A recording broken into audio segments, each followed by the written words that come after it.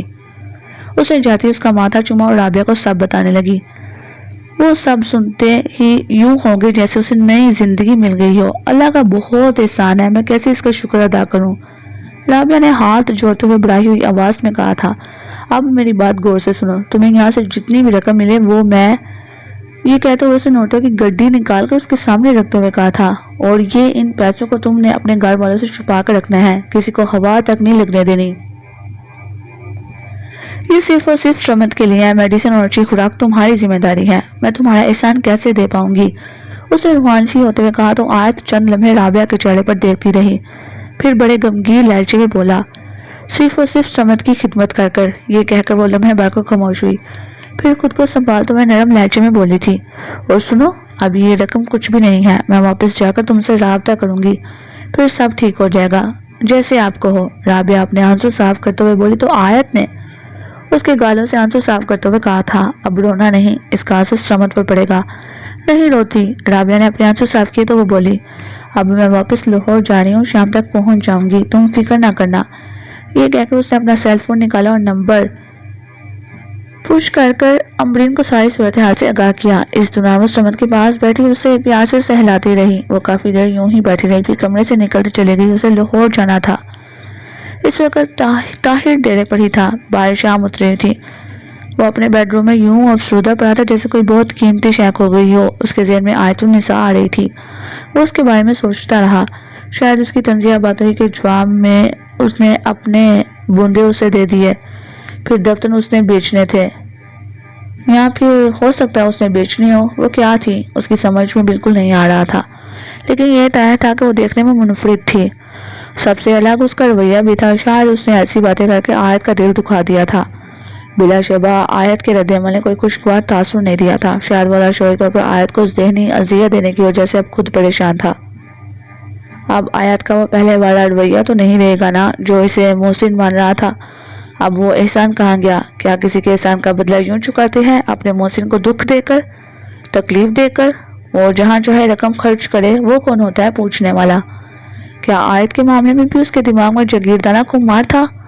سوالوں کا ایک سلسلہ تھا جو کہ رک نہیں رہا تھا۔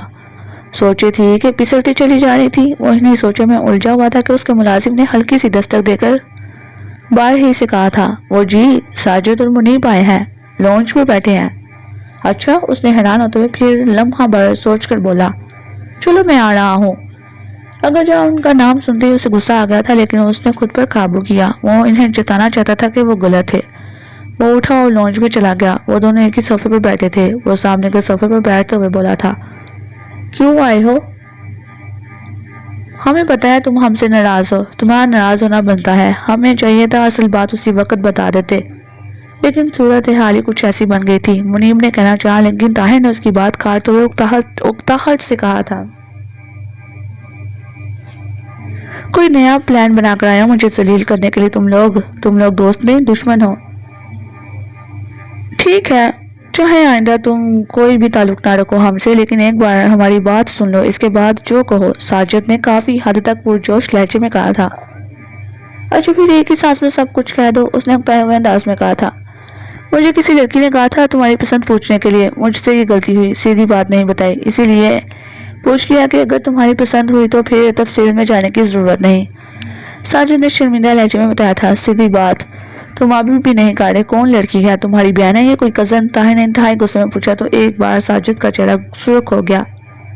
پھر سر جھٹکتے ہوئے غصے میں بولا وہی جس سے تمہاری آج کل بڑی انڈرسٹینڈنگ ہے، جسے تم لے کر ریسٹورنٹ میں جاتے ہو، جویریہ انعام الحق۔ اس نے یہ کہا۔ طاہر نے شدت حیرت سے پوچھا تھا جی؟ تاکہ وہ پورے اعتماد سے اپنے والدین کے ساتھ بات کر سکے اور تمہارے ساتھ شادی کرنے میں سیریس ہے، منیب نے غصے سے کہا تھا۔ فضول بکواس کر رہے ہو تم دونوں۔ جویریہ کے دماغ میں کوئی بات ہوتی تو وہ مجھ سے خود پوچھ لیتی، اتنی بولڈ ہے وہ۔ طاہر نے یوں کہا جیسے اس کی بات محض ایک بہانہ ہے۔ یہ بات تم خود اس سے۔ ساجد نے کہنا چاہا تو وہ بولا بچوں جیسی باتیں مت کرو، اس دن میں تم نے ایسا ہی کیا تھا، میں بیوقوف تمہاری بات مان گیا تھا۔ شکر ہے کہ آیت نے میری عزت رکھ لی، ورنہ سوچو میرے علاقے میں میری وہ پرجوش انداز میں کہہ رہا تھا کہ درمیان میں منیب بولا خیر ہم اس کے بارے میں بھی غلط سوچ رہے ہیں، وہ تو بے حد خدا ترس لڑکی تھی یار۔ کیا مطلب؟ طاہر نے چونکتے ہوئے پوچھا تھا۔ دوسرے دن جب وہ تمہیں اپنے ساتھ لے گئی تھی تو بھی تم لوگوں کے پیچھے ہم تھے، ہمیں شک تھا کہ وہ تمہیں لوٹ رہی ہے، وہ کوئی نوسر باز لڑکی ہے، کیونکہ ہم نے پہلے کبھی اسے یہاں نہیں دیکھا تھا۔ ہمارا یہ شک مزید پختہ ہو گیا جب تم دونوں جولرز کے یہاں پہنچے تھے، تب میں نے فیصلہ کیا کہ اس لڑکی کے بارے میں جان لیں گے۔ وہ ہم نے جان لیا، منیب نے تفصیل بتائی تھی۔ کیا پتا چلا؟ وہ اضطراری لہجے میں بولا تھا۔ ہم اس کے پیچھے گئے تو وہ ایک ہسپتال میں جا پہنچی، وہ سیدھی ایک کمرے میں گئی، ہم نے وہاں موجود وارڈ بوائے کو لمبا نوٹ دے کر پوچھا، اس نے سب کچھ بتا دیا۔ وہاں ایک بچہ بیمار تھا، وہ اپنا یہ زیور اسی کے لیے بیچ رہی تھی، وہ جن لڑکیوں کے پاس یہاں رہ رہی تھی پتہ کرنے پر معلوم ہوا وہ لڑکی لاہور سے یہاں آئی تھی۔ اب اس بچے اور لڑکی کا کیا تعلق ہے یہ پتہ نہیں چل سکا، مطلب اس نے وہ سارا زیور اس بچے کے علاج پر خرچ کر دیا۔ وہ بچہ اب کیسا ہے؟ اسی ہسپتال میں ہے۔ آیت کہاں ہے؟ ہمیں ان کی مدد کرنی چاہیے۔ طاہر بےتابانہ خود کلامی کرتا ہوا اٹھ گیا تھا۔ اسے یہ یاد نہیں رہا کہ ساجد اور منیب سے ناراض ہے، ان سے بات کرنے کا روادار نہیں ہے، وہ سب بھول گیا تھا۔ کہاں جائیں گے؟ ساجد نے تیزی سے پوچھا تھا۔ اسی ہسپتال جہاں بھی طاہر نے کہا اور اپنے ملازم سے کار کی چابی لانے کے لیے کہتے ہوئے باہر نکل گیا۔ اسے لگا جیسے اس کی بے چینی کا حال آیت النساء کے پاس ہے۔ لاہور کے پوش علاقے میں وہ سفید بنگلہ بڑے احترام کی نگاہ سے دیکھا جاتا تھا۔ وہ بنگلہ اس علاقے کے مکینوں ہی کے لیے نہیں بلکہ شہر اور بیرون شہر کے ان لوگوں کے لیے عقیدت کا مرکز تھا جو اس کے مکین سے تعلق رکھتے تھے۔ وہاں سید ذیشان رسول شاہ اپنے منتصر سے خاندان کے ساتھ رہتے تھے۔ ان کا اپنا وسیع کاروبار تھا لیکن وہ ایک روحانی شخصیت کے طور پر بھی مشہور تھے۔ وہ صبح کے وقت ملاقات کرنے کے لیے آنے والے لوگوں کو ملتے، تھوڑا وقت دیتے، پھر اپنے کاموں میں مصروف ہو جاتے۔ ان سے ملنے کے لیے پہلے وقت لینا پڑتا تھا۔ صرف چھٹی کے دن وہ عوام کے سامنے آتے تھے، ان کے مسائل سنتے اور جو بھی بن پڑتا ان کے لیے کرتے۔ چند برس سے ان کا کاروبار بچوں نے سنبھال لیا تھا۔ اب وہ دن کا بیشتر حصہ لوگوں سے ملتے رہتے تھے۔ ان کی محفل میں مختلف موضوعات پر باتیں چلتی رہتی تھی۔ لوگ اپنے مسائل بھی بیان کرتے تھے۔ وہ صبح کے وقت اپنے لیے مخصوص کمرے میں آ جاتے، لوگ باری باری ان کے پاس جاتے، کچھ دیر تک ان کے پاس ٹھہرتے اور پھر واپس پلٹ آتے۔ اس طرح رات کے وقت ایک لمبی نشست چلتی تھی۔ اس وقت بھی وہ اپنے کمرے میں بیٹھے ہوئے تھے۔ انتظار گاہ میں کافی سارے لوگ موجود تھے۔ ایک جوان سالہ لڑکا بڑے اضطراب میں اس دروازے کو دیکھ رہا تھا جس کمرے کے اندر ذیشان شاہ بیٹھے ہوئے تھے۔ ابھی کچھ دیر پہلے ایک ادیر نما خاتون اندر گئی تھی، وہ اس کے نکلنے کے انتظار میں تھا۔ وہ لڑکا جو اپنی صورت ہی سے کسی خوشحال گھرانے کا لگتا تھا، اس کے ہاتھ میں پکڑی ہوئی کار کی چابی تھی جسے وہ کبھی ایک ہاتھ میں اور کبھی دوسرے ہاتھ میں پکڑتا تھا۔ اس کے اسی اضطراب سے اس کے اندر کی بے چینی کا پتہ چل رہا تھا۔ کچھ دیر بعد کمرے سے ادیر عمر خاتون نکلی تو اس نوجوان لڑکے نے تیزی سے اٹھ کر اندر جانے کے لیے قدم بڑھا دیے تھے۔ وہ اندر داخل ہوا تو اس کے سامنے سادہ سی شلوار قمیض میں ایک صاحب صوفے پر بیٹھے ہوئے تھے۔ سفید چھوٹے چھوٹے بال، گول چہرہ، کلین شیو، بیش قیمت چشمہ لگائے۔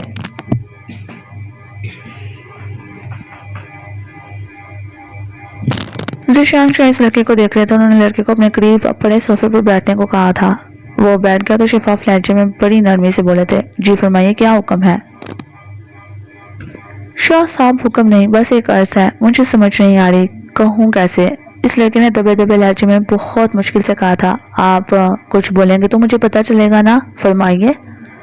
جو کہنا چاہتے ہیں، انہوں نے انتہائی نرم لہجے میں کہا تھا۔ مجھے کہتے ہوئے عجیب سا لگ رہا ہے لیکن میں آپ کے پاس بڑی آس لے کر آیا ہوں۔ وہ نوجوان کہتے خاموش ہو گیا تو انہوں نے پھر نرمی سے اسے حوصلہ دیتے ہوئے کہا تھا، جو بھی ہے کہہ دے، معلوم تو ہو کہ آپ کہنا کیا چاہتے ہیں، تبھی میں کچھ عرض کر پاؤں گا نا۔ شاہ صاحب، دراصل میں ایک لڑکی سے بہت محبت کرتا ہوں، شادی کرنا چاہتا ہوں میں اس سے، وہ بھی مجھے چاہتی ہیں۔ نوجوان نے منتشر سے لہجے میں کہا تو شاہ صاحب نے اس کی طرف دیکھ کر ایک طویل سانس لی اور سنجیدگی سے بولے، تو پھر مسئلہ کیا ہے؟ مسئلہ اس کے والدین جو نہیں مان رہے۔ دراصل ہمارے درمیان میں دولت کی دیوار ہے، اب یہ بات نہیں، ہمارے پاس کچھ نہیں، بس ہم ان کے ہم پلا نہیں، لیکن میں تو اسے چاہتا ہوں، بہت محبت کرتا ہوں، اس کے بنا رہ نہیں سکتا۔ نوجوان نے بہت مشکل سے اپنی بات سمجھاتے ہوئے کہا تھا، کیا وہ لڑکی بھی تمہیں اتنا ہی چاہتی ہے؟ کیا وہ تمہاری خاطر اپنے والدین کو تمہارے پاس چھوڑ کر آ سکتی ہے؟ انہوں نے اس کی طرف دیکھتے ہوئے عام سے لہجے میں پوچھا تھا۔ یہی تو اہم مسئلہ ہے شاہ صاحب، میں تو کہتا ہوں کہ وہ آ جائے، اپنے والدین کو چھوڑ دے، مجبور کرے، لیکن وہ یہی چاہتی ہے کہ میرے والدین کو منا لوں۔ اس نوجوان نے احتجاجی لہجے میں کہا تو شاہ صاحب نے پوچھا، آپ کیا چاہتے ہو؟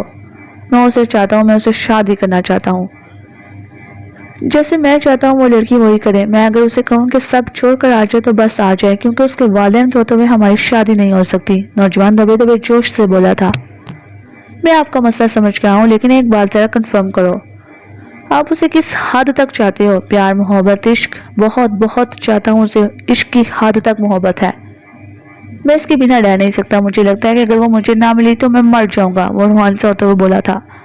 ٹھیک ہے، میں سمجھ گیا ہوں، آپ کا کام ناممکن نہیں، ہو سکتا ہے جیسا آپ چاہو وہ آپ کے پاس آ جائے گی، اس کا ایک حل ہے میرے پاس، شاہ صاحب نے اطمینان سے کہا تھا۔ پلیز بتائیے، میں آپ کا بہت مشکور ہوں گا، اس لڑکے نے تیزی سے کہا تھا۔ میرے پاس ایک گولی ہے، وہ کھاؤگے؟ تو وہی ہوگا جو تم چاہوگے، لیکن وہ گولی بہت مہنگی ہے، وہ سکون سے بولے تھے۔ یہ سن کر اس نوجوان نے حیرت سے پوچھا تھا، آپ کے بارے میں تو میں نے سنا تھا کہ آپ پیسے وغیرہ نہیں لیتے، مطلب کوئی ہدیہ وغیرہ؟ یہ کہتے ہوئے فوراً سے بولا تھا، میرا کام ہو جائے اور میں دے دوں گا۔ کتنے کی ہے وہ گولی؟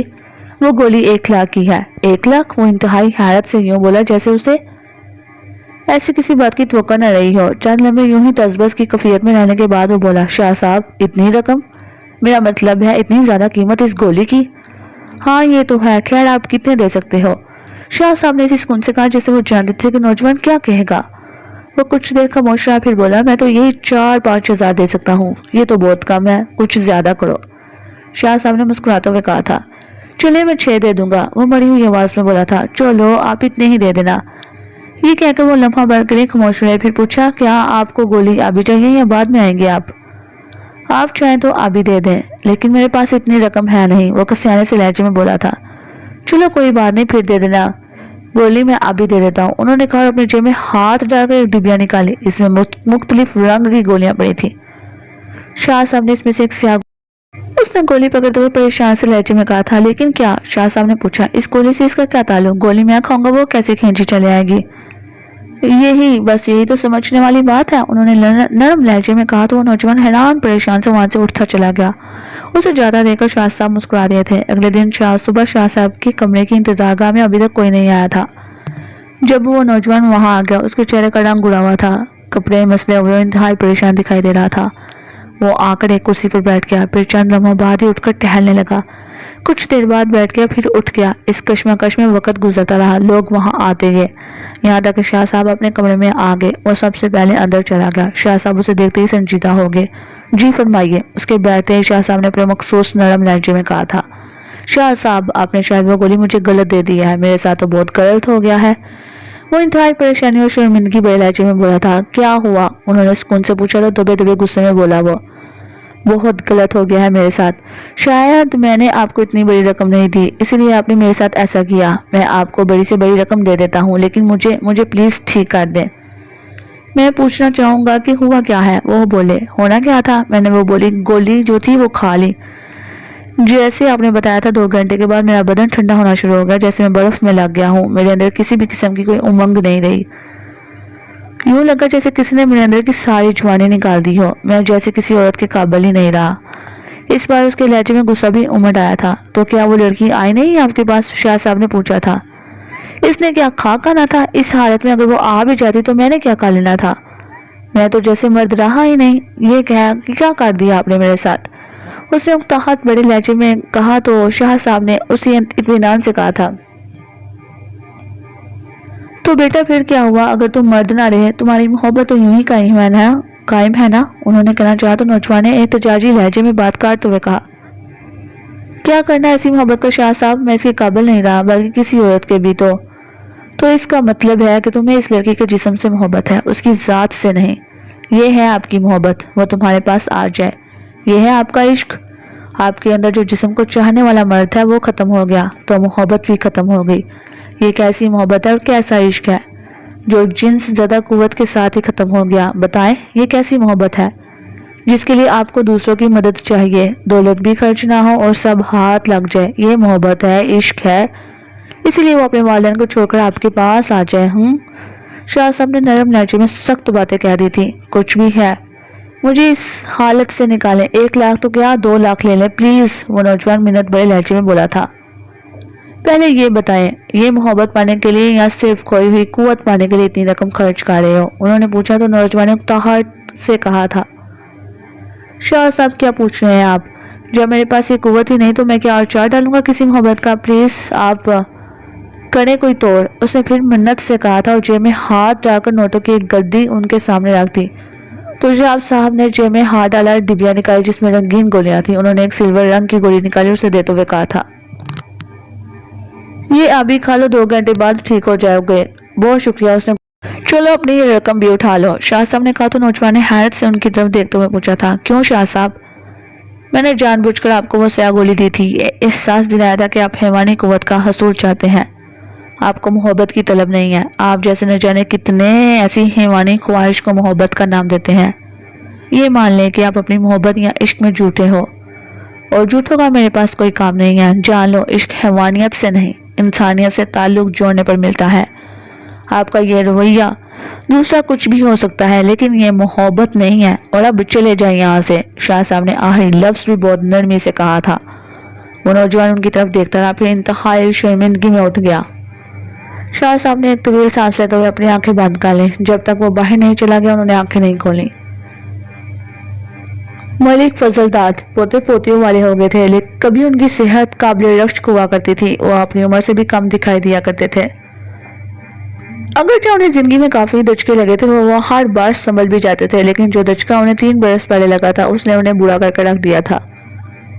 ان کے 2 ہی بیٹے تھے، فہیم فضل اور سلیم فضل۔ دونوں بیٹے شادی شدہ بچوں والے تھے۔ فہیم فضل کے 2 بچے تھے، اویس اور مہوش، جبکہ سلیم فضل کی ایک ہی بیٹی تھی، آیت النساء، جسے انہوں نے بہت لاڈ دیا تھا۔ وہ ہمیشہ دادا کی آنکھوں کا تالا رہی تھی۔ بڑھاپے کے اس دور میں جب وہ خود اس دنیا سے جانے کے بارے میں سوچنے لگے تھے، کار حادثے میں ان کی شریک حیات، ان کا بیٹا سلیم فضل اور بہو انہیں چھوڑ کر ہمیشہ کے لیے چلے گئے تھے۔ فضل داد یہ صدمہ برداشت نہیں کر پائے تھے۔ ایسے میں آیت النساء کا وجود تھا جس نے انہیں جینے پر مجبور کر دیا تھا۔ وہ سوچتے انہوں نے بیوی اور بیٹا کھو دیے ہیں، آیت کا باپ اور ماں نہیں رہے، اب کون ہے اس کا؟ وہ اپنے بیٹے فہیم کو اچھی طرح سے جانتے تھے۔ فضل داس کسی طرح بھی اپنی پوتی کو ان کے رحم و کرم پر نہیں چھوڑ سکتے تھے۔ اتنے بڑے بنگلے میں ایک بڑا پورشن دادا اور پوتی کے تصرف میں تھا۔ دوسرے پورشن میں فہیم فضل اور اس کی بیوی سلمہ، اویس اور اس کی بیوی ملیحہ رہتے تھے۔ آیت النساء کے بارے میں دادا جی پوری طرح سے جانتے تھے کہ پیدر پہ صدمات نے آیت کو وقت سے پہلے ذمہ دار بنا دیا تھا۔ دادا جی جب بھی اس کے بارے میں سوچتے، دکھ کی ایک لہر ان کے بدن میں سرایت کر جاتی تھی۔ ان کی شدید خواہش تھی کہ وہ اپنے گھر کی ہو جائے تو وہ سکون سے اس دنیا سے جا سکتے ہیں، لیکن آیت تو یوں ہو گئی تھی جیسے وہ شادی کرنے کے لیے بنی ہی نہیں ہے۔ پچھلے 6 ماہ سے اس نے کاروبار کیا سنبھالا، اسی کاروبار کی ہو کر ہے۔ دادا جی یہ بھی اچھی طرح جانتے تھے کہ اگر اپنے خون کے رشتے ہی اس کا بھلا سوچ لیتے تو شاید ایسی نوبت نہ ہوتی۔ دادا جی جب بھی آیت کے بارے میں سوچتے تو بس پھر سوچتے چلے جاتے۔ اس وقت بھی وہ ایسے ہی سوچ رہے تھے۔ وہ پورچ کے ساتھ والی کوریڈور میں بیٹھے اخبار پڑھ رہے تھے۔ ان کی ذہنی روح آیت کی طرف ہوئی تھی تو بس اسی کے بارے میں سوچتے چلے جا رہے تھے۔ انہیں پتہ بھی نہیں چلا کب آیت گیٹ پار کر کے اندر آ گئی۔ اس نے ٹریک سوٹ پہنا ہوا تھا، سر کے بال ہیئر بینڈ سے بندھے ہوئے تھے، اس کا چہرہ گلابی ہو رہا تھا۔ وہ قریبی پارک میں جوگنگ کر کر آئی تھی۔ اس نے اپنے دادا جی کو دیکھا جنہوں نے اخبار تو سامنے رکھا ہوا تھا لیکن خود اخبار میں یوں گم تھے۔ وہ آہستہ سے دادا جی کے پاس پہنچی، ان کے سامنے سے اخبار ہٹا دی۔ دادا جی نے گھبرا کر دیکھا تو آیت سامنے کھڑی تھی۔ دادا اگر آپ یہ سمجھتے ہیں مجھ سے جھوٹ بول سکیں گے تو یہ آپ کی بہت بڑی غلط فہمی ہے، کیونکہ جھوٹ بولنا آپ کو آتا نہیں ہے، خاص طور پر میرے سامنے۔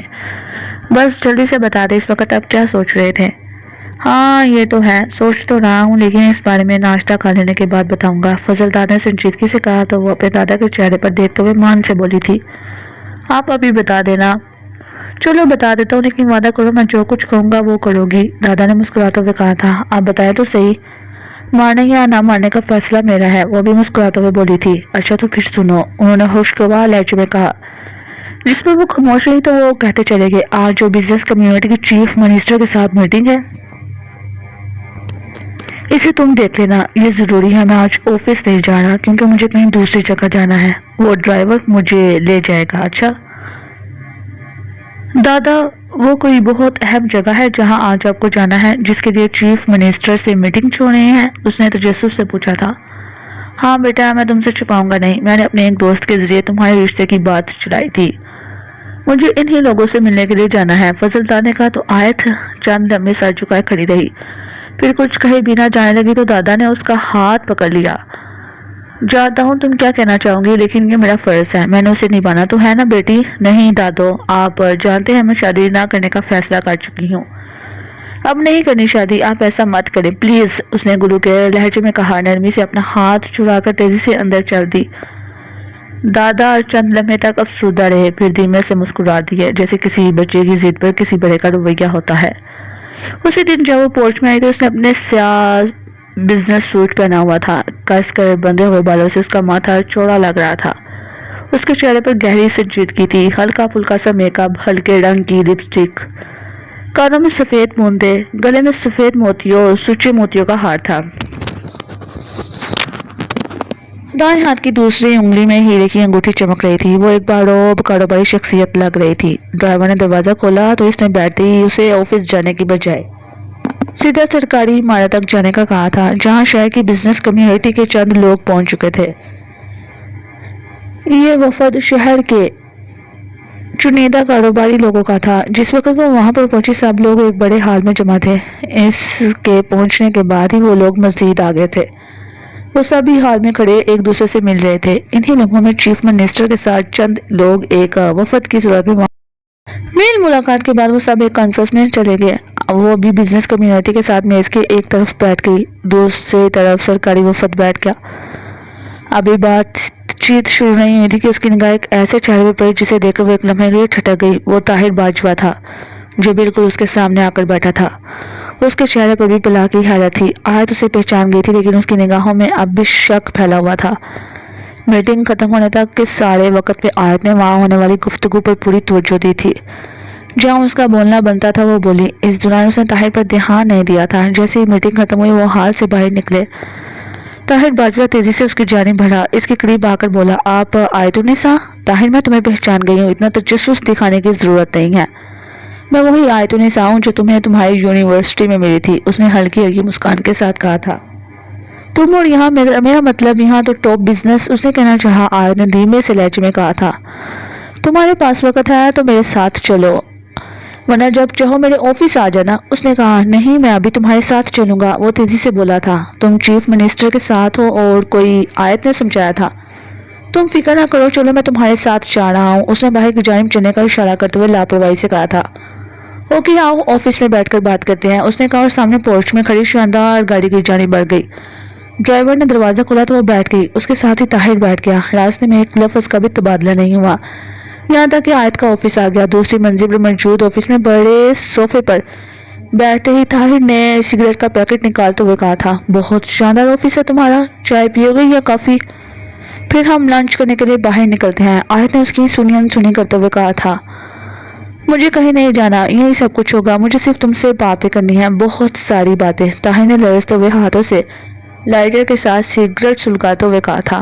آیت کو احساس ہو گیا تھا کہ طاہر کے اندر اب تک کتنی ہلچل ہے، اس لیے سر ہلاتے ہوئے کہا، اوکے۔ یہ کہتے ہوئے اس نے انٹرکام پر چائے کا کہہ دیا تھا۔ کچھ دیر تک خاموشی سے چند کش لینے کے بعد طاہر نے پر شکوہ بڑے لہجے میں پوچھا تھا، تم اچانک چلی آئی وہاں سے، بتایا بھی نہیں؟ اس کے یوں کہنے پر آیت کے لبوں پر دھیمی سی مسکراہٹ آ گئی تھی۔ چند لمحے خاموش رہنے کے بعد وہ خوشگوار لہجے میں بولی تھی، کہنے کو تو میں کہہ سکتی ہوں کہ میرے پاس مزید زیور نہیں تھا بیچنے کو، مگر ایسا نہیں کہوں گی، میرا وہاں کام ختم ہو گیا تھا، اسی لیے وہاں رہنے کا کوئی جواز نہیں تھا۔ ایسا کہہ کر کیا تم مجھے شرمندہ کر رہی ہو؟ طاہر نے شاکی لہجے میں پوچھا تو سنجیدہ سے ہو کر بولی تھی، میں جانتی ہوں تمہارے پاس میرے لیے بہت سارے سوال ہیں، تمہارے سارے سوالوں کو جواب دیتے ہوئے مجھے اپنے بارے میں بہت کچھ بتانا پڑے گا، اسی لیے ان سارے سوالوں کو وہیں چھوڑ دو، بس اتنا یاد رکھو کہ ہم بہاولپور میں ملے تھے اور بس۔ میں نے تمہیں بہت تلاش کیا، بہت پتہ کروانے کی کوشش کی، مگر تمہارے بارے میں کچھ پتہ ہی نہیں چلا، اس نے آیت کے چہرے پر دیکھتے ہوئے کہا تھا، جہاں پہلے سے کئی زیادہ زندگی سے بھرپور چمک تھی۔ تب آیت نے اس کا سوال نظر انداز کرتے ہوئے کہا تھا، پہلی بار MPA بنے ہو نا؟ ہاں، یہ سیٹس نکالنا ہمارے لیے کوئی مشکل نہیں ہے، لیکن تم میری بات نظر انداز۔ طاہر، فائدہ کوئی نہیں ہے ایسی باتوں کا، آیت نے لاپرواہی سے کہا تھا، میں یہ مان لیتا ہوں کہ تم بہت اچھا بزنس چلا رہی ہو، تمہیں فائدے اور نقصان کی زیادہ سمجھ ہے، تم فائدہ ہی چاہتی ہو، لیکن میں نے سب کہنا ہے، مجھے کہنے دو، نہیں کہوں گا تو شاید اندر سے کہیں، اس نے کہنا چاہا، مگر آیت نے اس کی بات کاٹتے ہوئے کہا تھا، میں نے روکا تو نہیں ہے، کہو، میں سن رہی ہوں۔ اس کے یوں کہنے پر طاہر نے ایک بار آیت کے چہرے پر دیکھا، چند لمحے خاموش رہا، پھر بولا، تمہارے جانے کے بعد میرے دوستوں نے بتا دیا تھا کہ تم ہسپتال میں اس بچے کے لیے، مطلب وہ میری جاسوسی کرتے رہے ہیں؟ اس نے پوچھا تو طاہر کندھے اچکاتے ہوئے بولا تھا، کہہ سکتی ہے، انہیں بڑا تجسس تھا، ہونا بھی چاہیے، فطری بات ہے، میں یقین سے کہہ سکتی ہوں کہ وہ مجھے فراڈ سمجھتے ہوں گے اور شاید تم بھی۔ وہ مسکراتے ہوئے بولی تھی، میں انکار نہیں کروں گا اور میں اس پر معذرت بھی نہیں کروں گا، میں نے تمہارے بارے میں کوئی اچھا نہیں سوچا تھا کیونکہ ہمارا معاشرتی رویہ ہی ایسا ہے۔ ٹھیک ہے مگر میں نے آیت نے کہنا چاہا لیکن طاہر نے اس کی بات کو نظر انداز کرتے ہوئے بولا تھا میں وہ زیور صرف اس وجہ سے خریدتا رہا کہ تم نے میرا مان رکھا تھا، اور دوسرا اگر وہ زیور غلط ثابت ہو جاتا تب بھی میرا نام ہی آنا تھا کیونکہ میں تمہارے ساتھ تھا۔ جولر نے فوراً مجھ تک پہنچ جانا تھا، اسے جو بدنامی ہوتی۔ خیر میں نے انہی دو کے بہت اصرار پر وہ زیور دوبارہ دکھایا، اس کی قیمت لگوائی تو اس کی قیمت کئی زیادہ تھی جو تم نے مجھ سے لی تھی۔ اس نے اعتراف کرتے ہوئے کہا تو وہ تیکھے لہجے میں بولی تھی طاہر جو دنیا ہے نا یہ مجبوری کا فائدہ اٹھاتی ہے، پتہ لگ جائے صحیح کہ کوئی بندہ مجبور ہے۔ چھوٹی سی مثال دیتی ہوں، کوئی بندہ اگر یہ کہے کہ میں مجبوری میں اپنی فلاں شے بیچ رہا ہوں تو لوگ انتہائی کم قیمت لگاتے ہیں، اس انتظار میں رہتے ہیں کوئی مجبور بندہ اپنی شے بیچنے آئے تو اسے کم قیمت پر ہی ملے گی۔ ہاں ایسا ہی ہے، طاہر نے دھیمے سے کہا تھا۔ میں نے اس بچے کے بارے میں بھی پتہ کروایا، وہ تم نے پتہ کیا اس کا؟ آیت نے تیزی سے کہا تھا۔ ہاں وہ لوگ تو واقعی بڑے غریب تھے۔ مجھے ایک بات سمجھ رہی ہیں کہ تم یہاں لاہور سے بہاولپور پہنچی تھی، کیا تعلق تھا تمہارا ان کے ساتھ؟ کیسے؟ اور یہ اور وہ بچہ؟ اس نے الجھتے ہوئے کہا تو آیت نے زندگی سے بھرپور لہجے میں انتہائی اعتماد سے کہا تھا۔ وہ بچہ میری زندگی ہے طاہر، میری ہر سانس اس کے ساتھ ہے، میری زندگی کا محور ہے، وہ میری جان ہے۔ وہ تم نے کہانیوں میں نہیں پڑھا ہوگا کسی کی جان کسی طوطے یا کبوتر میں ہوتی ہے، تو بس سمجھ لو میری جان اس بچے میں ہے۔ میں زندہ ہوں تو اسی کی وجہ سے ہوں، ورنہ کب کی مر چکی ہوتی۔ آیت نے کچھ اس طرح سے جوش سے کہا تو طاہر اس کے ہر لفظ پر حیرت زدہ ہوتا چلا گیا تھا، جیسے اسے توقع نہ تھی کہ وہ ایسے بھی بول سکتی ہے۔ ہر لفظ سے محبت ٹپک رہی تھی۔ وہ حیرت سے اسے دیکھنے لگا، اسے اپنے سوالوں کا تو کیا جواب ملا تھا، کئی نئے سوال اس کے ذہن میں پار پھیلانے لگے تھے۔ تمہاری شادی ہو چکی ہے؟ وہ بچہ کیا تمہارا بیٹا ہے؟ اس نے یہ سوال انتہائی تجسس سے کیا تھا۔ نہیں میں نے اسے جنم نہیں دیا، لیکن شاید میں اپنی اولاد کو اتنی اہمیت نہ دیتی جتنا وہ میرے لیے اہم ہے، اس نے انتہائی سکون سے کہا تھا۔ مطلب تمہاری شادی نہیں ہوئی ابھی تک؟ اس سوال میں تصدیق کرنے کا عنصر زیادہ تھا۔ نہیں اور مجھے شادی کرنا بھی نہیں ہے، اس نے مسکراتے ہوئے کہا تھا۔ تب طاہر سگریٹ ایش ٹرے میں مسلتے ہوئے بولا تھا شادی کیوں نہیں کرنی؟ دیکھا ہر جواب سے ایک نیا سوال جنم لے رہا ہے، یہ ایک سلسلہ ہے جو دراز ہوتا چلا جائے گا، سو اپنے تجسس کو ختم کرو۔ بس اتنا کہ ہم بہاولپور میں ملے تھے بس، آیت نے سمجھاتے ہوئے کہا تو وہ چند لمحے سوچتا رہا، پھر بولا دیکھو آیت اگر تو یہ سوال صرف میں کر رہا ہوں، کسی دوسرے نے کبھی نہیں کیے یا آئندہ کبھی نہیں ہوں گے تو میں نہیں پوچھتا۔ نہیں یہ سبھی پوچھتے ہیں، بے شمار سوالوں سے پوری یہ ایک ایسی کہانی ہے جس کا تعلق صرف میری ذات سے ہے، کسی دوسرے کو اس کا فائدہ ہے اور نہ نقصان، تو اس پر کسی کو تجسس نہیں کرنا چاہیے۔ اس بار آیت نے اسے دوسری طرح سمجھایا تو وہ خاموش ہو گیا۔ اسی خاموشی میں چائے آ گئی۔ چائے پیتے ہوئے طاہر نے کہا تھا ٹھیک ہے اگر مجھے بتاتے ہوئے تمہارا نقصان ہوتا ہے تو پھر نہ بتاؤ، لیکن یہ کہتے ہوئے دکھ بھر وہ لمحہ بھر کو خاموش ہوا، پھر سب سے بولا تو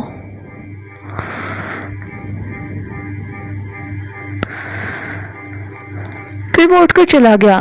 شام کے سائے پھیل گئے تھے، موسم بھی خاصا خوشگوار ہو گیا تھا۔ آیت نے آفس سے لوٹی تو اس نے کار میں بیٹھتے ہی دیکھ لیا کہ وہ دلان میں بیٹھے ہوئے تھے، ان کے چہرے پر کسی گہری سوچ کی پرچھائیاں تھی۔ کار پہنچ کر کی طرف اتر کر دیکھا تھا، اس وقت دادو کے چہرے پر مسکراہٹ تھی۔ آیت جان گئی تھی کہ دادو کی یہ مسکراہٹ مصنوعی ہے،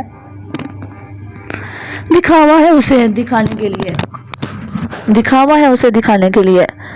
وہ ان کی طرف چل رہی تھی، وہ سلام کر کے ان کے سامنے والی کرسی پر بیٹھ گئی تھی تو وہ چیف منسٹر سے ہونے والی میٹنگ کے حوالے سے بات کرتے رہے۔ آیت نے تفصیل سے پوچھا تھا اچھا ٹھیک ہے جاؤ آرام کرو، دادو نے کہا تو اس نے شرارت سے پوچھا تھا آپ بھی تو رپورٹ دینا، میرے متوقع سسرالیوں سے مل کر آ رہے ہیں آپ، میں جانتا ہوں تو مجھ سے کیوں پوچھ رہی ہو؟ صرف میری خوشی کی خاطر، وہ بولے تو ان کے لہجے میں کافی حد تک دکھ ملا ہوا تھا۔ دادو آپ بھی نہ ہر بات کو سیریس لے جاتے ہیں، اس نے پیار سے ان کا ہاتھ اپنے ہاتھ میں لیتے ہوئے کہا تھا۔ میں ان سے ملا، بندے تو معقول ہیں، وہ لڑکا بھی ملا مجھ سے، لیکن مجھے بائے نہیں وہ لوگ۔ وہ بولے کیوں؟ اس نے خوشگوار حیرت سے پوچھا تھا۔ انہوں نے تمہارے بارے میں بہت کم باتیں کی اور تمہارے بزنس کے بارے میں تو انہوں نے اتنا پوچھا کہ تفتیش ہی کروا ڈالی۔ دادو افسوس بڑے لہجے میں بولے تھے مطلب لالچی لوگ ہیں، اس نے ہلکی سی مسکان کے ساتھ کہا تھا۔ مجھے بھی یہی لگا ہے، یہ کہہ کر وہ بولے تھے خیر ملتے ہیں ڈنر پر، جاؤ آرام کرو، انہوں نے کہا تو آیت اٹھ کر چل دی۔ رات گہری ہوتی چلی گئی۔ آیت کا معمول تھا کہ وہ سونے سے پہلے کچھ نہ کچھ ضرور پڑھتی تھی، کوئی میگزین، کتاب یا نیٹ سے لیا ہوا کوئی آرٹیکل۔ اس رات آیت نے ایسی کسی بھی شے کو ہاتھ نہیں لگایا تھا۔ دوپہر ہی سے ایک بات اس کے دماغ میں گھوم رہی تھی، بیڈ پر آتے ہی اس کا ذہن ادھر چلا گیا۔ طاہر باجوہ کو اس کے بارے میں اتنا تجسس کیوں ہو گیا تھا؟ کیا یہ تجسس طاہر باجوہ کی اپنی فطری طبیعت کا حصہ تھا، یا آیت کا اپنا عمل ایسا پوچھ رہا تھا کہ جس کی وجہ سے وہ دوسروں میں ایسا تجسس ابھرا تھا؟ طاہر باجوہ جو بالکل بھی نہیں بدلا تھا، ویسے کا ویسا لاابالی، ایک دم سے فیصلہ کر لینے والا، صاف گو، مگر اس کی اپنی حیثیت کافی حد تک بدل گئی تھی۔ آیت نے یہ تبدیلی اپنے ذات کے لیے ہی نہیں بلکہ اپنے مقصد کے لیے اپنائی تھی۔ اس رحمت کی صورت میں اس کا مقصد اس کے سامنے تھا۔ طاہر کے سوال پر وہ فوری طور پر فیصلہ نہیں کر پائی تھی کہ اسے کوئی جواب دے یا نہیں، کیونکہ ان سوالوں کے پیچھے اس کی اپنی کہانی تھی جس کا ایک ایک لمحہ اس کے اندر اتر چکا تھا، جس نے اس کی زندگی بدل کر رکھ دی تھی۔ طاہر باجوہ کو سب کچھ بتانے یا نہ بتانے کا وہ فیصلہ نہیں کر پائی تھی۔ یہ اچھا ہوا کہ وہ لنچ سے پہلے چلا گیا تھا، ورنہ اسے سوچنے کا موقع نہ ملتا۔ اسے بتانے کا کیا فائدہ؟ ہاں، اگر اس نے بہت زیادہ ضد کی تو پھر دیکھا جائے گا۔ یہ سوچتے ہی اس کے اندر اطمینان پھیل گیا تھا، اس پر نیند حاوی ہوتی چلی گئی تھی۔ اس دن موسم بہت خوبصورت تھا۔ سید ذیشان سود صاحب اپنے کمرے میں تشریف فرما تھے۔ صبح سے بہت تیز بارش ہو رہی تھی۔ اس دن ان سے ملنے کے لیے چند لوگ آئے تھے۔ وہ شاہ صاحب سے ملنے کے بعد بارش رکتے ہی واپس جا چکے تھے۔ آخر میں ایک نوجوان تھا جو کمرے میں داخل ہوا۔ شاہ صاحب نے اسے سامنے صوفے پر بیٹھنے کا اشارہ کرتے ہوئے کہا تھا، جی حکم۔ حضور، میں کسی دعا وغیرہ کے لیے نہیں آیا، الحمدللہ مجھے کوئی پریشانی نہیں ہے، میں تو آپ کی زیارت کے لیے حاضر ہوا ہوں۔ پھر بھی کوئی حکم؟ شاہ صاحب نے مسکراتے ہوئے کہا تھا، میں بس جتنی دیر آپ کے پاس بیٹھوں گا مجھے اتنا ہی اچھا لگے گا۔ اس نے دھیمے سے لہجے میں کہا تھا، تو چلیے جب تک بیٹھے ہیں کوئی بات ہی کر لیتے ہیں۔ شاہ صاحب نے مسکراتے ہوئے کہا تھا۔ اس نوجوان نے دائیں جانب کھڑکی پر نگاہ ڈالی جہاں سے آسمان صاف دکھائی دے رہا تھا۔ بارش کے بعد ابھی بادل موجود تھے اور دنک اپنی بہار دکھا رہی تھی۔ نوجوان کے لبوں پر مسکراہٹ آ گئی۔ اس نے بڑے مودب لہجے میں پوچھا تھا، سرکار، یہ جو سامنے دنک ہے اس میں بے شمار رنگ ہے، اسی حوالے سے ایک سوال میرے ذہن میں ہے، اگر آپ کی اجازت ہو تو عرض کر دوں؟ جی جی بولیے۔ کلام الہی میں لفظ آتے ہیں، اللہ کا رنگ۔ یہ اللہ کا رنگ کیا ہے؟ کیسا ہوتا ہے یہ رنگ؟ اس نوجوان نے پوچھا تو شاہ صاحب کے لبوں پر مسکراہٹ پھیل گئی۔ وہ چند لمحے نوجوان کے چہرے پر دیکھتے رہے اور پھر بڑے نرم سے لہجے میں بولے تھے، ان الفاظ میں علماء کرام نے مفسرین نے بہت کچھ فرمایا ہے۔ انہوں نے جو بھی فرمایا ہے ان سب کے تناظر میں بڑی آسانی سے بات کی جا سکتی ہے، لیکن آپ سبقت اللہ کی بات کر رہے ہیں تو پہلے میں یہ سمجھ لینا چاہیے کہ اصل میں رنگ ہوتا کیا ہے، اس کی ماہیت کیا ہے، کیسے بنتے ہیں یہ رنگ؟ ظاہر ہے پہلے سبقت یعنی رنگ کو سمجھنا ہے۔ اس نوجوان نے دھیمے سے کہا تو شاہ صاحب بولے، رنگ کی اصل ماہیت روشنی ہے، سارے رنگ روشنی ہی موجود ہے۔ ہمیں یہ رنگ ہماری آنکھ دکھاتی ہے۔ آنکھ رنگ کو اس وقت محسوس کرتی ہے جب روشنی کسی شے سے ٹکرا کر آنکھ تک پہنچتی ہے۔ ماہرین بتاتے ہیں کہ روشنی کی رفتار جسے تولے موج کہتے ہیں اس کی وجہ سے دکھائی دیتے ہیں، وہ ہی رنگ الگ الگ کرتی ہے، جیسے طیف کہتے ہیں۔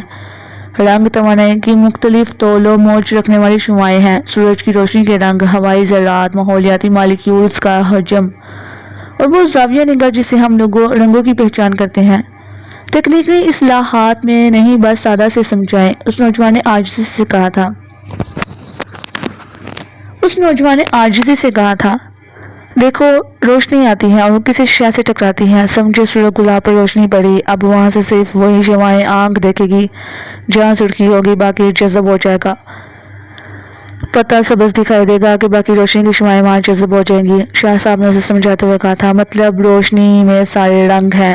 نوجوان سر ہلاتے ہوئے بولا تھا، جی ایسا ہی ہے، اسے رنگ پھوٹتے ہیں۔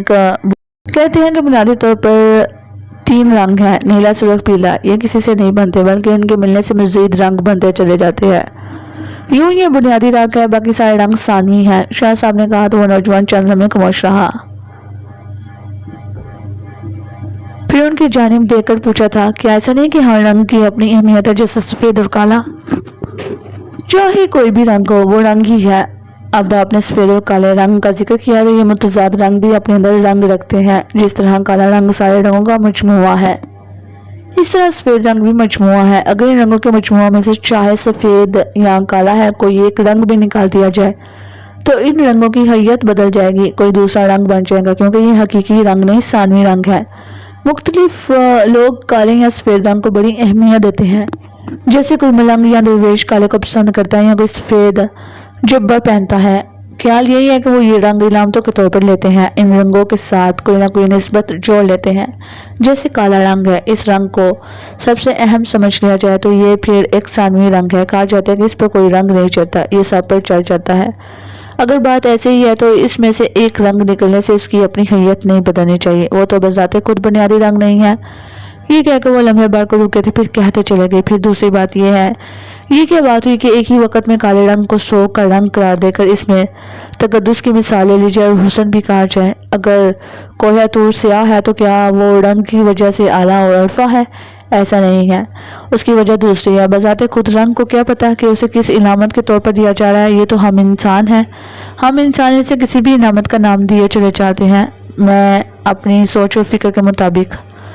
ایک پرندہ کوا ہے، کیا اسے صرف کالا ہونے کی وجہ سے گنہگار قرار دے دیں؟ جبکہ جو بھی کوے کی صفات ہے وہ رب تعالیٰ نے دی ہے، یہ ہم علامتیں بنا رہے ہیں، جیسے الو مشرق میں منحوس ہے اور مغرب میں دانشور ہے۔ لیکن شاہ صاحب اگر کالے رنگ کو تقدس کا رنگ دے دیا جائے تو دیکھیے، کالے رنگ کو اس وقت استعمال کیا جاتا ہے جب سفید رنگ کو ابھارنا ہو۔ سفیدی کو ظاہر کرنے کے لیے اس رنگ کا سہارا لیا جاتا ہے۔ کعبہ کے غلاف کا رنگ کالا ہے، کعبے کا تو نہیں۔ غلاف کے کالے ہونے کا مطلب یہ بھی تو ہے کہ یہ تمام انسانیت کو اپنی طرف بلانے کی علامت ہے۔ صوفیہ نے کالے رنگ کو اگر لیا ہے تو ظاہری طور پر، ورنہ کالا رنگ اتنا ہی اہم ہوتا، تقدس کا رنگ ہوتا، تو پھر دل کو صاف اور اجلا رکھنے پر زور کیوں دیا گیا تھا؟ دل کالا کیوں نہیں کر لیتے؟ پھر کوئی رنگ چڑھتا ہی نہیں، منہ کالا کیوں نہیں کر لیتے؟ جبکہ چہرہ روشن ہونا ایک نوید ہے، پہلے رنگ کی حقیقت کو مانا جاتا ہے، پھر اس کی حیثیت کا تعین کیا جاتا ہے۔ جی رنگ کی سمجھ تو آ گئی۔ میں نے عرض کیا تھا کہ سبقت اللہ مطلب اللہ کا رنگ، وہ کیا ہے؟ اللہ صحیح اپنے بارے میں خود فرماتا ہے کہ میں نور ہوں، اور وہ اللہ ہی ہے جو زمین اور آسمان کا نور ہے۔ نور وہ بے رنگی ہے جس سے سارے رنگ پھوٹتے ہیں۔ یہ دنیا میں ہم جو بھی رنگ دیکھتے ہیں، آسمانوں پر جو بھی رنگ دکھائی دیتے ہیں، وہ اسی کی تخلیق ہے، سارے رنگ اسی بے رنگ پیا کے ہیں۔ تو پھر انسان جو ایک مادی دنیا سے تعلق رکھتا ہے، تو وہ نور یا جو آپ بے رنگی فرما رہے ہیں، یہ کیسے اور کیوں کر؟ وہ نوجوان بہت زیادہ الجھے ہوئے لہجے میں بولا تو شاہ صاحب نے فرمایا، انسان کا رنگ کیا ہے، اسے سمجھنے کے لیے ہمیں انسان کو سمجھنا ہوگا۔ یہاں بغیر کسی بحث کے میں بتا دوں کہ انسان کی اصل بے رنگی ہی ہے۔ سفید یا کالا رنگ کوئی معیاری رنگ نہیں ہے، بلکہ انسان کا بے رنگ ہونا ہی اصل معیار ہے۔ انسان خود بے رنگ ہوگا تو اس سے رنگ پھوٹیں گے، ایک انسان بے رنگ ہوا، دوسرا ہوا، جیسے جیسے انسان بے رنگ ہوتا جاتا ہے وہ سب بے رنگی میں آ کر وحدت بناتے ہیں، اس طرح پوری انسانیت کے ساتھ واحد ہو جائے گی۔ اب یہاں سوال پیدا ہوتا ہے کہ انسانیت کا معیار کیا ہے، کیونکہ اسی معیار انسانیت کے ساتھ وحدت میں آنا ہوگا۔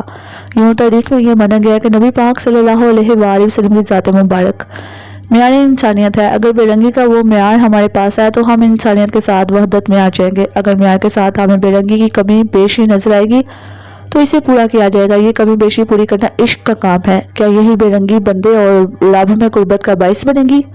جی بالکل۔ اب دیکھیے ہوا یکتائی رکھتی ہے، سب اس میں سانس لے رہے ہیں، یعنی سب کے سب ہوا کے ساتھ یکتائی میں ہے۔ احد بے رنگ ہے کیونکہ سارے رنگ وہی سے پھوٹتے ہیں، اور ان رنگوں کا خالق ہے، اس کی بے رنگی اپنی ہے۔ انسان خود کو بے رنگ کر سکتا ہے؟ کیوں نہیں؟ انسان کی بے رنگی کا اعلیٰ معیار نبی پاک صلی اللہ علیہ وآلہ وسلم کی ذات ہے۔ اسی معیار پر جس طرح سے آتے جائیں گے بے رنگی ہوتی چلی جائے گی۔ انسان دنیا کے رنگوں میں جتنا مرضی لترا ہوا ہو، سارے رنگ ملا کر وہ صحیح میں ڈوبا ہو، لیکن اس کے اندر بے رنگی کی صلاحیت پھر بھی ہے۔ وہ خود دنیا کے رنگ اپنے آپ سے جدا کر سکتا ہے۔ وہ جیسے جسے رنگ الگ کرتا جائے گا بے رنگی کی جانب بڑھتا جائے گا، یہاں تک کہ وہ بے رنگ ہو جائے گا۔ شاہ صاحب کیا آپ مجھے بے رنگی کے بارے میں بتائیں گے، یہ کیا ہے اور کیسے ہے؟ اس نے ہاتھ درجہ تجسس سے پوچھا تو شاہ صاحب نے مسکراتے ہوئے فرمایا تھا، ابھی آپ اس پر غور و فکر کریں، جو ہم نے آج بات کی ہے انشاءاللہ ہم اس پر بات کر لیں گے۔ جی بہت شکریہ شاہ صاحب، جہاں بہت ساری باتیں سمجھنے کو ملی وہاں کچھ مزید تشنگی بھی بڑھ گئی ہے۔ خیر میں حاضر ہوتا رہوں گا۔ جی بہتر، شاہ صاحب نے کہا تو نوجوان نے اٹھ کر مصافحہ کیا اور کمرے سے باہر نکلتا چلا گیا۔ شاہ صاحب کے چہرے پر گہری سوچ کے تاثرات تھے۔ رات گہری ہو جانے کے بعد طاہر سو نہیں پایا تھا۔ جب کروٹیں بدل کر تھک گیا تو بیڈ سے اٹھ کر ٹہلنے لگا۔ وہاں بھی سکون نہیں ملا تو بیڈ روم سے باہر نکل کر کوریڈور میں بڑی کرسی پر آن بیٹھا تھا۔ وہاں دھیمی روشنی تھی، آگے لون کافی روشن تھا، وہاں سے ذرا فاصلے پر اس کے سیکیورٹی گارڈ کھڑے تھے۔